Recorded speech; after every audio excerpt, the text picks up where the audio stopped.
But we begin with Republican Congressman Mark Meadows, a member of the House Oversight Committee and former House Freedom Caucus chairman.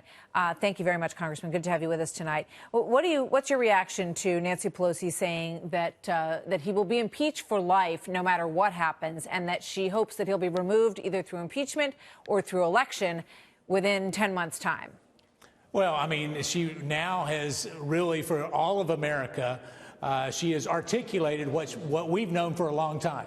This is not about justice. It's not about a fair trial. This is about a political process. And her statement that he'll be impeached forever is really trying to impugn the reputation of the president. But it's for one other reason. She knows that she can't win at the ballot box in November.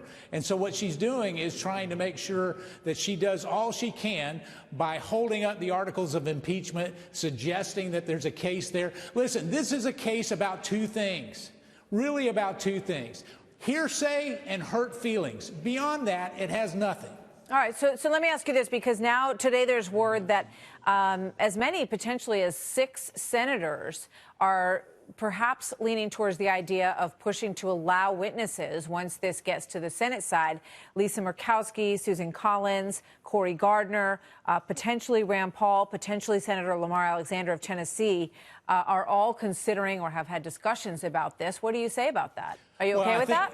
Well, I think the real question is we've had a number of witnesses over here on the House side. It's the House's job to actually investigate and bring forth the charges that have passed the House. But more importantly, if those witnesses were so critical, why didn't Nancy Pelosi subpoena them over here? You know why? Because she was afraid she would lose in court. And ultimately, this is all about trying to dig down. I think that the number of witnesses that have already testified are more than ample to show that there's not a case there. In well, you know, she's going to say that these witnesses that she has in mind are much more central to the discussion, such as John Bolton. Well, she doesn't know that. But Martha, yeah. No, but let me just play.